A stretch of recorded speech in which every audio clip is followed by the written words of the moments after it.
SSC CGL 2026 की preparation कर रही हो, so here is a video for you.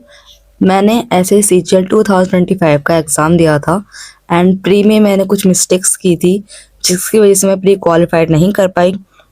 और जबकि मेरा 2024 का प्री ऑलरेडी क्वालिफाई था, उसके बावजूद मैं 2025 में अपने मार्क्स नहीं बना पाई। सो इसके पीछे क्या रीजंस रहे, ऐसे कौन कौन सी मिस्टेक्स मैंने की थी अपने एग्ज़ाम के प्रिपरेशन के टाइम पे जो मुझे एग्ज़ाम टाइम पे नहीं करनी चाहिए थी। लास्ट 2 मंथ में मैंने क्या ऐसी मिस्टेक कर दी जिसकी वजह से मेरा फाइनल सिलेक्शन नहीं हो पाया। सो वो सारी बातें मैं इस वीडियो में करने वाली हूँ एंड ये सारे के सारे इंपॉर्टेंट पॉइंट्स जो मैं इस वीडियो में बताने वाली हूँ बहुत ही इंपॉर्टेंट है, बिकॉज बहुत से स्टूडेंट्स, इवन आप भी अभी ये गलती कर रहे होगे। बिकॉज मुझे पता है, मैं एसएससी सीजीएल का एग्जाम दे चुकी हूँ एंड इसके अलावा और भी एग्जाम्स मैंने दिए हैं। तो प्रिपरेशन के टाइम पे क्या क्या मिस्टेक्स हो सकती हैं एज अ स्टूडेंट, सो वो सारी बातें मैं इस वीडियो में करने वाली हूँ। सो वीडियो को पूरा एंड तक देखना। सबसे पहला पॉइंट, टाइम वेस्टिंग करना। मैंने सबसे ज़्यादा टाइम वेस्ट किया एडीक्यूटी के न्यू पैटर्न के चलते। अरे कोई पैटर्न चेंज हुआ है, सिंपल सी बात है, एग्जाम थोड़ा टफ आएगा या पैटर्न चेंज होगा, ये सारी प्रॉब्लम्स में ना मेरा पूरा 1 हफ्ता, इवन ये कहूँ 2 वीक मेरे वेस्ट हुए एडीक्यूटी में। अब यहाँ पे स्टूडेंट्स ने स्ट्राइक की है, टीचर से कह रहे हैं, कंट्रोवर्सीज में टाइम वेस्ट करना। मतलब मैं खुद से कंट्रोवर्सी से दूर रहती हूँ, मुझे कोई मतलब नहीं है दुनियादारी से, कौन क्या कह रहा है, कौन सा टीचर क्या कह रहा है, क्या नहीं कह रहा है। बट फिर भी जो टीचर जिस तरह से थंबनेल लगाते हैं ना कि हाँ ये हो गया वो हो गया, अभिनय sir like and Aditya Ranjan sir, भाई ये सारी चीज़ों ने कहीं ना कहीं स्टूडेंट के टाइम को काफ़ी इफेक्ट किया एंड जिनमें से मैं भी हूँ, मुझे भी काफ़ी इफेक्ट हुआ। टाइमिंग टाइमिंग मैंने वेस्ट किया उसमें अपना 2-3 हफ्ते, बहुत टाइम वेस्ट हुआ उस सब चीज़ों में। एंड एग्जाम माइंड में प्रॉब्लम होता है कि ऐसा एग्ज़ाम आएगा, कैसा एग्ज़ाम नहीं होगा। अगर आप सही से प्रिपरेशन कर रहे हो तो आपको बस अपने सिलेबस को फॉलो करो, रिवीजन करो, मॉक टेस्ट लगाओ। पेपर कैसा है, पैटर्न चेंज हो, पैटर्न से अपडेटेड रहो, बट इतनी टेंशन मत लो। एग्जाम अगर पैटर्न चेंज होगा तो सबके लिए चेंज होगा, तुम्हारे अकेले के लिए चेंज नहीं होगा वो। एंड यही चीज़ हमारे सीजीएल प्री में देखने को भी मिली। पेपर टफ आया, वो सबके लिए टफ आया, बहुत से स्टूडेंट्स क्वेश्चंस नहीं बना पाए एंड बट वो प्री क्वालिफाई कर गए। And as you all know, cut off पहले से काफ़ी कम गई थी। प्री और मेंस को आपको एक साथ लेके चलना है। आपको, अगर आप, बहुत से स्टूडेंट्स यहाँ पे बिगनर्स होंगे तो मैं उन्हें सलाह देना चाहती हूँ कि एसएससी सीजीएल की अगर आप प्रिपरेशन कर रहे हो तो मेंस का जो सिलेबस है, लाइक प्रोबेबिलिटी, स्टैटिक्स, अब तो खैर ये प्री में भी पूछने लगे हैं एडीक्यूटी के पैटर्न में, पहले मेंस में आते थे। तो इन चैप्टर को मोस्टली स्टूडेंट्स मेंस की प्रिपरेशन के लिए छोड़ देते हैं, ताकि ये छोड़ते हैं कि प्री क्वालिफाई हो जाए तब हम प्रोबेबिलिटी या स्टैटिक्स का चैप्टर करेंगे। ये चैप्टर आपको अभी कर लेने हैं, ठीक है। बाद में आपको, जब आपका प्री क्वालिफाई तब आपको रिवीजन और उसके प्रैक्टिस करे क्वेश्चंस की। बट अभी आपको पूरा सिलेबस करना है, आपको सिलेबस बिल्कुल नहीं छोड़ना है कि यार ये वाला टॉपिक तो मेंस का है तो मैं इसको मेंस के लिए छोड़ देता हूँ। आपको ये मिस्टेक नहीं करनी है, बिकॉज आपने देखा होगा एडीक्यूटिक में जो अभी न्यू पैटर्न चेंज हुआ, पैटर्न चेंज में उसमें ये देखने को मिला कि जो क्वेश्चंस मेंस में आते थे वो क्वेश्चंस प्री में देखने को मिले। लाइक रीजनिंग में देखो, रीजनिंग में स्टेटमेंट बेस्ड जो क्वेश्चन हुआ करते थे वो मेंस में आते थे, बट वो हमारे प्री में देखने को मिले। एसएससी सीजीएल की मैथ्स में जो क्वेश्चन आया करते थे, प्रोबेबिलिटी, स्टैटिक्स, ये सारे क्वेश्चन हमको मेंस में देखने को मिलते थे, बट वो क्वेश्चन हमें प्री में देखने को मिले। ये सबसे बड़ा चेंज है एडीक्यूटी के पैटर्न का। सो जिन्हें अभी नहीं पता, जो फ्रेशरों को मैं बता दूं कि आपको सीजीएल प्री मेंस दोनों की प्रिपरेशन अभी करनी है, बाद के लिए नहीं छोड़ना है। बहुत से स्टूडेंट्स प्री क्वालिफाई कर लेते हैं बट मेंस तक नहीं पहुंच पाते बिकॉज वो मेंस की चीजें पहले ही छोड़ देते हैं। Syllabus should be completed. आपका सिलेबस अच्छे तरीके से कंप्लीट हो जाना चाहिए। आपको कुछ भी चीज नहीं आनी चाहिए क्या ये वाला चैप्टर से मैं बाद में कर लूंगा, ये कम वेटेज का है।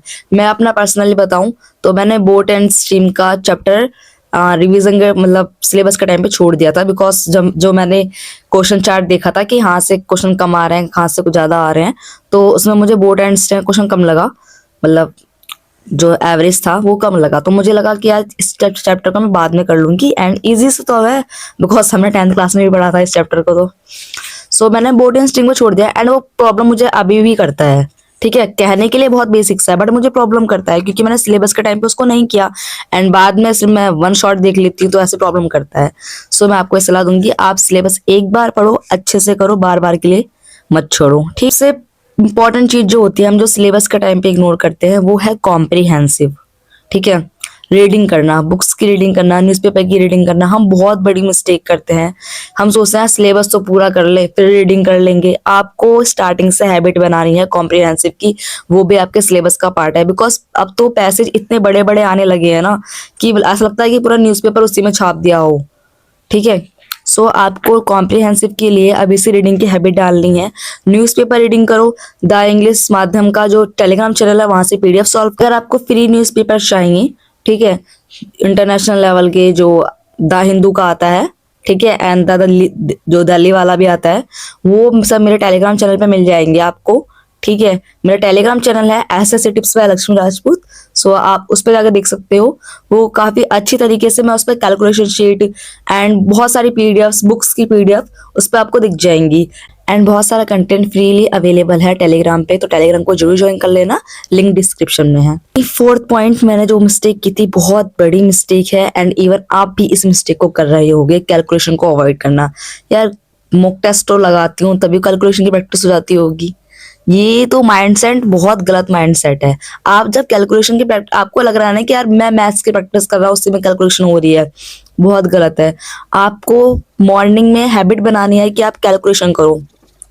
बिकॉज जब कैलकुलेशन करते हैं तो आपकी मल्टीप्लाइंग स्किल, डिवाइड करने की स्किल और जो डिस्काउंट वाले होते हैं ऐड करने की स्किल बहुत फास्ट होती है। आपके माइंड में 12 में से 7 गया 5 बचेगा।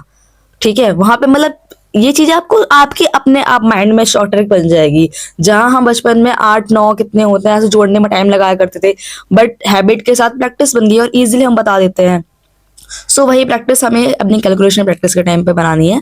तो इसके लिए भी मैं डेली डेली कैलकुलेशन पीडीएफ अपने टेलीग्राम पे सेंड करती हूँ।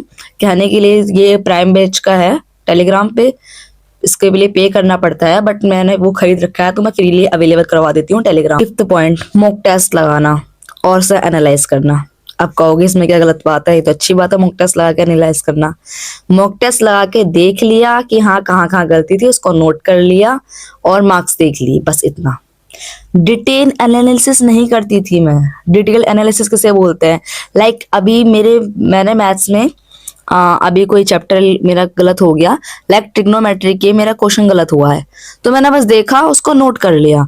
अब यहाँ पे मेरी बहुत बड़ी मिस्टेक है, जो टॉपिक गलत हुआ है, जिस टाइप का वो क्वेश्चन गलत हुआ है, मुझे उस टाइप के 5 6 क्वेश्चन और लगाने होते हैं, उसका कंसेप्ट समझना होता है अच्छे तरीके से, ताकि अगर उसी कंसेप्ट पे बेस कोई न्यू क्वेश्चन आ जाए अगले मॉक टेस्ट में या एग्जाम में तो मैं उसको अटेम्प्ट कर सकूं। सेम चीज जीके, रीजनिंग, इंग्लिश के लिए भी। जीके में कोई टॉपिक आ गया, लाइक अभी हमारे यहाँ पे प्रेसिडेंट से क्वेश्चन आ गया था एंड मेरे से वो मिस्टेक हो गई थी मॉक टेस्ट में, तो अब मेरी का काम यही बनता है यहाँ पे कि सिर्फ टेक्स्ट बुक का नीचे का नहीं देखना कि हाँ सोल्यूशन देख लिया और आगे बढ़ गए। अब मेरे को प्रेसिडेंट के सारे क्वेश्चन देखने हैं ताकि मैं इन फ्यूचर अगर प्रेसिडेंट से क्वेश्चन आता तो वहां पे मिस्टेक मैं ना करूं। तो आपको मॉक टेस्ट लगा के एनालिसिस नहीं करनी है, डिटेल एनालिसिस करनी है आपको। लैक ऑफ रिवीजन, मैंने सबसे बड़ी मिस्टेक करी थी रिवीजन को इग्नोर करके। मतलब मैं रिवीजन करती थी टाइम टू टाइम, बट जिस चीज की ज्यादा नीड थी उस चीज का मैंने रिवीजन नहीं करा। मैं एक ही फ्लो में रिवीजन कर रही हूँ, बट बहुत सारी ऐसी चीजें जो पीछे, लाइक आज मैंने चैप्टर 1 पढ़ा, कल दूसरा पढ़ा, कल तीसरा पढ़ा, चौथा पढ़ा, पांचवा पढ़ा, खत्म किताब। अब दूसरी किताब पढ़ रही हूँ, उसका से पढ़ रहा है।